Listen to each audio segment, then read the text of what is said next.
بسم اللہ الرحمن الرحیم۔ السلام علیکم ورحمۃ اللہ وبرکاتہ۔ میں ہوں عمر فاروق اور ہمارا channel the light of truth میں ایک بار پھر آپ سب کو خوش آمدید کہتا ہوں۔ آج اس ٹاپک پر میں بات کروں گا وہ ہے دی ریسرچ آف بائبل، یعنی کہ تحقیق بائبل مقدس، اور اس کا پارٹ نمبر 1 ہوگا۔ تو ناظرین کرام، اپنی ویڈیو کو شروع کرنے سے پہلے میں آپ احباب سے گزارش کرتا ہوں کہ جو احباب ہمارے چینل پر نئے ہیں یا جنہوں نے ابھی تک ہمارے چینل کو سبسکرائب نہیں کیا، پہلے وہ لال بٹن کو دبا کر چینل کو سبسکرائب کر لیں، اور چینل کو سبسکرائب کرنے کے ساتھ جو بیل آئیکن ہے اس کو ضرور پریس کریں تاکہ جیسے ہی کوئی ویڈیو اپلوڈ کی جائے تو یوٹیوب کی طرف سے آپ کو نوٹیفیکیشن آ جائے۔ تو اپنا اور آپ کا قیمتی وقت ضائع کیے بغیر میں اپنے ٹاپک کی طرف آتا ہوں، جو کہ ہے دی ریسرچ آف بائبل، یعنی کہ تحقیق بائبل مقدس، اور اس کا پارٹ نمبر 1 ہے۔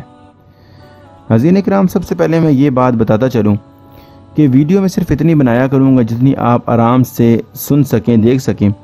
کیونکہ آپ مصروف لوگ ہیں۔ تو آج کی ویڈیو میں ہم صرف بائبل کی پہلی کتاب جس کا نام پیدائش ہے، اس کے باب نمبر 1 کی پہلی 8 آیات پر بات کریں گے۔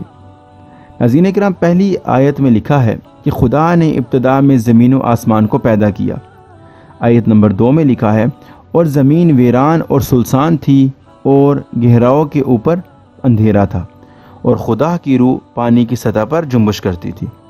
ناظرین کرام، ان 2 آیات سے پتہ چلتا ہے کہ زمین و آسمان کی ابتدا میں اندھیرا اور پانی تھا۔ اندھیرے کی حد تو مانا جا سکتا ہے،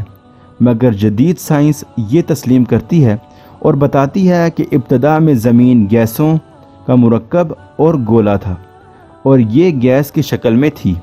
اس لیے زمین پر پانی کا وجود ابتدا میں قطعی طور پر غلط ہے، اور خدا کی روح پانی کی سطح پر جنبش کرتی تھی۔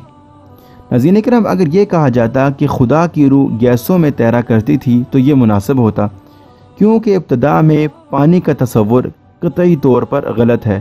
اور یہ قطعی طور پر سائنسی نہیں بلکہ یہ بائبل میں سائنسی غلطی ہے۔ ناظرین کرام، اس کے بعد اگر ہم آیت نمبر 3، 4 اور 5 دیکھیں، جس کی آیت نمبر 3 میں لکھا ہے اور خدا نے کہا روشنی ہو جا، اور روشنی ہو گئی۔ آیت نمبر 4 میں لکھا ہے اور خدا نے دیکھا کہ روشنی اچھی ہے، اور خدا نے روشنی کو تاریکی سے جدا کیا۔ اور آیت نمبر 5 میں لکھا ہے اور خدا نے روشنی کو تو دن کہا اور تاریکی کو رات، اور شام ہوئی اور صبح ہوئی، سو پہلا دن ہوا۔ ناظرین کرام، ان 3 آیات یعنی کہ آیت نمبر 3، آیت نمبر 4 اور آیت نمبر 5 میں سے اگر ہم تیسری آیت کو دیکھتے ہیں، جس میں یہ بتایا گیا ہے کہ خدا نے کہا روشنی ہو جا، اور روشنی ہو گئی۔ ناظرین کرام، بائبل کے علماء اور مفسرین یہ کس طرح بتائیں گے کہ یہ روشنی کس طرح ہوئی تھی، جو کہ رات کی تاریکی سے جدا ہوئی، اور یہ روشنی تھی بھی ایسی کہ جو کہ تبدیل ہوتی رہی، یعنی دوپہر تیز روشنی، اور شام یعنی کہ مدھم روشنی، اور رات میں بالکل غائب ہو گئی۔ دراصل بائبل نے یہ مسئلہ کھڑا کر دیا ہے، کیونکہ پہلے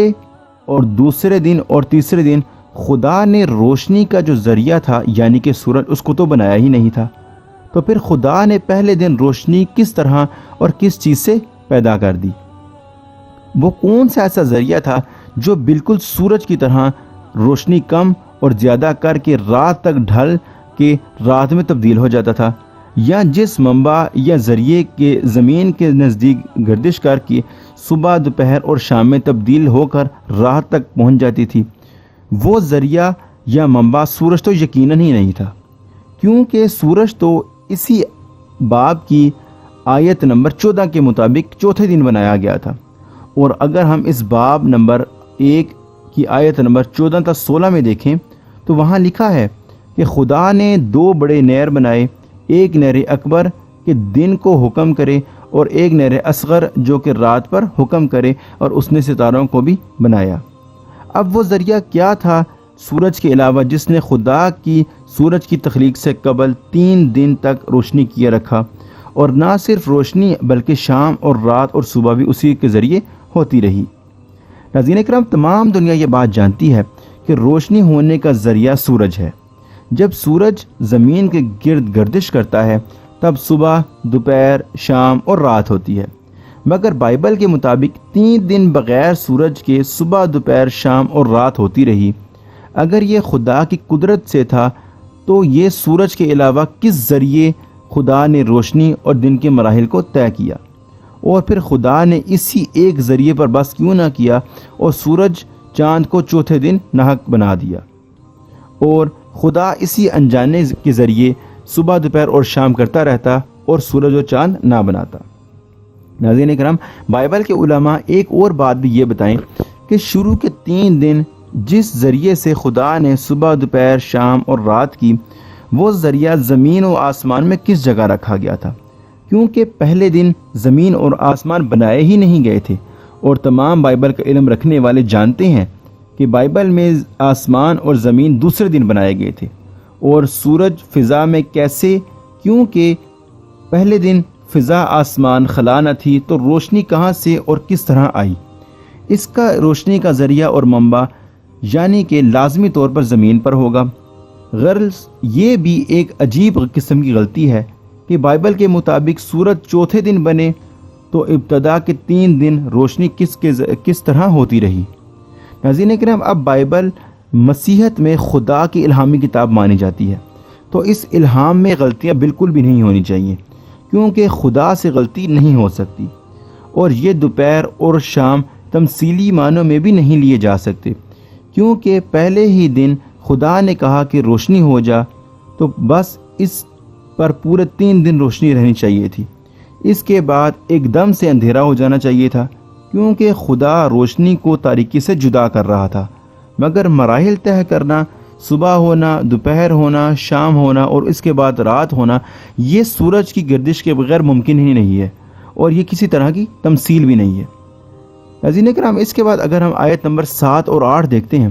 تو آیت نمبر 7 میں لکھا ہے کہ پس خدا نے فضا کو بنایا اور فضا کے نیچے، پانی کو فضا کے اوپر اور پانی کو فضا سے جدا کیا، اور ایسا ہی ہوا۔ ناظرین کرام، اس حساب سے اگر دیکھا جائے تو پہلے دن زمین اور آسمان نہ تھے، کیونکہ آسمان تو خدا نے دوسرے دن اور پانیوں کو 2 حصوں میں تقسیم کر کے بنانا تھا۔ اور آیت نمبر 8 میں لکھا ہے اور فضا کو آسمان کہا گیا، اور شام ہوئی اور صبح ہوئی، سو دوسرا دن ہوا۔ ناظرین کرام، یہاں تک کہ جس جگہ جہاں بعد میں آسمان فضا بنی وہاں پر پانی تھا، تو پہلے دن زمین روشنی اور صبح شام کس طرح ہو گئی؟ اور زمین اور آسمان کی تقسیم تو پہلے دن ہوئی ہی نہ تھی، تو پھر پانی ہی پانی پر روشنی اور شام کیسے کر دی گئی؟ یہ بھی ایک عجیب قسم کی غلطی ہے۔ تو ناظرین کرام، یہ تو تھی ہماری آج کی ویڈیو۔ اگر آپ کو ویڈیو پسند آئے تو آپ ہماری ویڈیو کو ضرور لائک کریں، اور ویڈیو کو لائک کرنے کے ساتھ اپنے باقی احباب سے بھی شیئر کریں، اور اگر ابھی تک آپ نے ہمارے چینل کو سبسکرائب نہیں کیا تو آپ ہمارے چینل کو ضرور سبسکرائب کریں، اور چینل کو سبسکرائب کرنے کے ساتھ بیل آئیکن کو ضرور پریس کریں، تاکہ جیسے ہی کوئی ویڈیو اپلوڈ کی جائے تو یوٹیوب کی طرف سے آپ کو نوٹیفیکیشن آ جائے۔ اگلی ویڈیو تک کے لیے میں آپ سے اجازت چاہتا ہوں۔ السلام علیکم ورحمۃ اللہ وبرکاتہ۔